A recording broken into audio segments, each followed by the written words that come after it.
Hello everyone. இந்த வீடியோல நம்ம Docker desktop எப்படி இன்ஸ்டால் பண்றது, அந்த இன்ஸ்டால் பண்ண Docker desktopல எப்படி different kinds of databases run பண்றதுன்றத கத்துக்க போறோம்.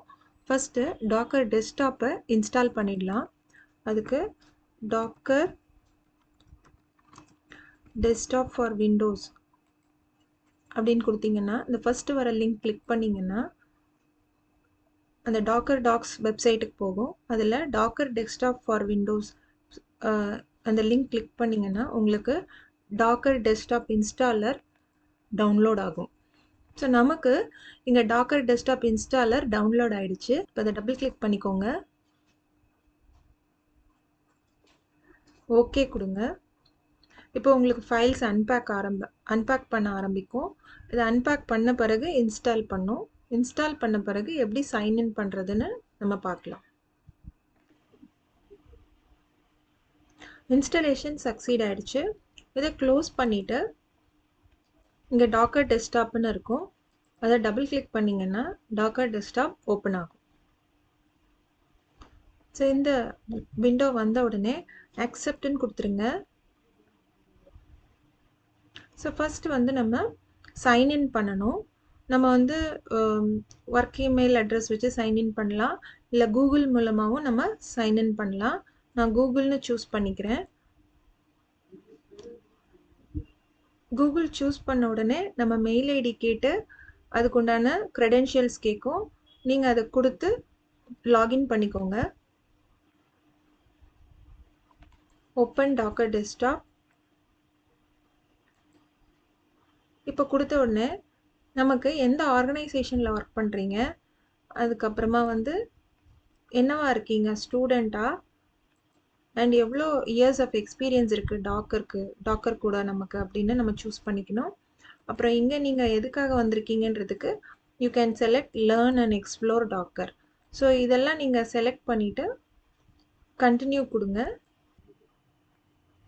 பாருங்கள், நம்மளுக்கு டாக்கர் டெஸ்க்டாப் விண்டோ ஓப்பன் ஆகிடுச்சு.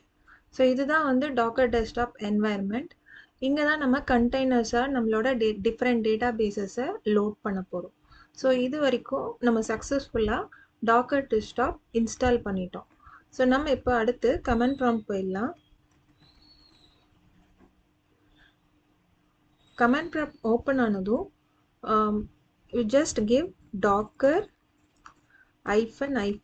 -version கொடுத்த உடனே நம்ம இன்ஸ்டால் பண்ண டாக்கரோட வேர்ஷனும் அதனோட பில்டு நம்பரும் வந்துடும்.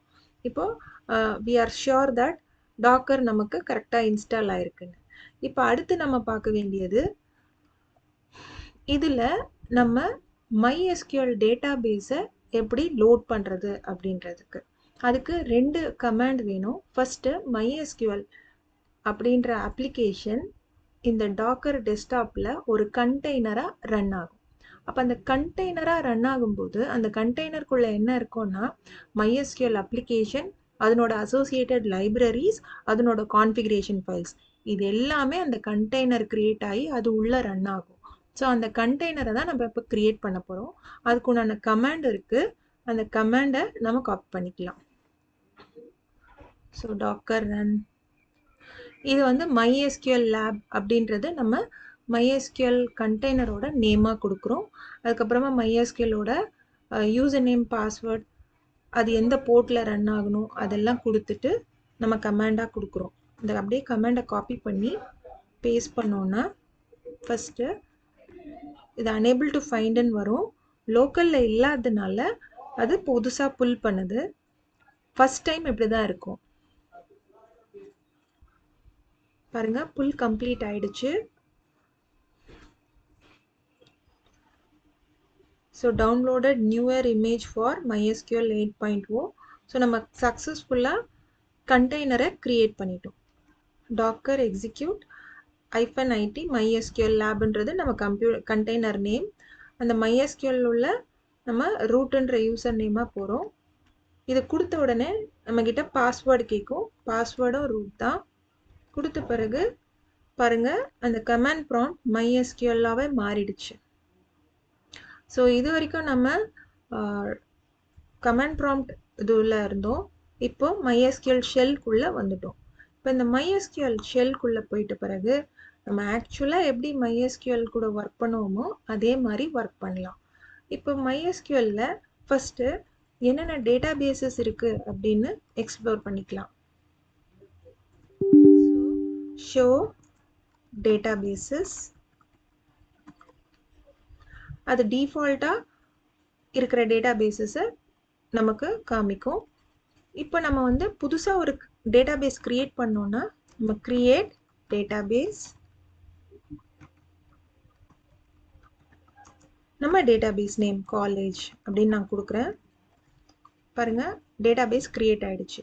இப்போ இந்த டேட்டாபேஸை யூஸ் பண்ணணுன்னா use database, use college. So database சேஞ்சுடுன்னு வந்துருச்சு. இப்போ நம்ம காலேஜுன்ற டேட்டாபேஸ்க்குள்ளே இருக்கோம். இப்போ நம்ம என்ன டேபிள்ஸ் க்ரியேட் பண்ணாலும் அது எல்லாமே will come under college database. So நான் இப்போ வந்து சாம்பிளுக்கு ஒரு டேபிள் க்ரியேட் பண்ணி பார்க்குறேன். ஃபார் எக்ஸாம்பிள் அதுக்கு முன்னாடி நம்ம ஷோ டேபிள்ஸ்ன்னு காமிக்கலாம். நம்ம எதுவுமே க்ரியேட் பண்ணாதனால எம்டி செட்டுன்னு வருது. ஸோ நம்ம இப்போ க்ரியேட் டேபிள் கொடுக்கலாம். create table student. நான் ஒரு சாம்பிளுக்கு 2 காலம் வச்சு கிரியேட் பண்ணுறேன். Register number integer, name varchar 30 size. So create ஆகிடுச்சு டேபிள். இப்போ இந்த டேபிள் கிரியேட் ஆகிடுச்சான்னு கன்ஃபார்ம் பண்ணுறதுக்கு நம்ம டிஸ்கிரைப் பண்ணி பார்க்கலாம். Disk student.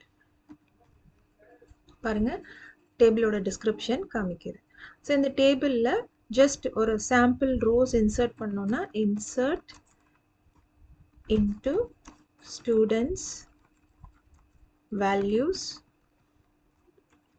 ரெஜிஸ்டர் நம்பருக்கு 101 அண்ட் சாம்பிளுக்கு கொடுத்து க்ளோஸ் பண்ணிக்கலாம். ஸோ நான் எங்கள் டேபிள் நேம் தப்பாக சொல்லிட்டேன். ஸ்டூடெண்ட்ஸ் இல்லை, ஸ்டூடெண்ட். ஸோ ஒரு ரோ இன்சர்ட் பண்ணிடுச்சு. ஒரு ரோ இன்சர்ட் பண்ண பிறகு எப்படி நம்ம அந்த ரோஸ் பார்க்குறது? Select star from student. That's it. இப்போ இந்த வீடியோவில் நம்ம டாக்கர் டெஸ்க்டாப் எப்படி இன்ஸ்டால் பண்ணுறது, அதனோட யூஸ் என்ன, அதில் MySQL எப்படி இன்ஸ்டால் பண்ணி ஒர்க் பண்ணுறதுன்றதை பார்த்தோம். நெக்ஸ்ட் வீடியோவில் வேறு டேட்டாபேஸை எப்படி டாக்கரில் இன்ஸ்டால் பண்ணுறதுன்னு பார்க்கலாம். தேங்க்யூ.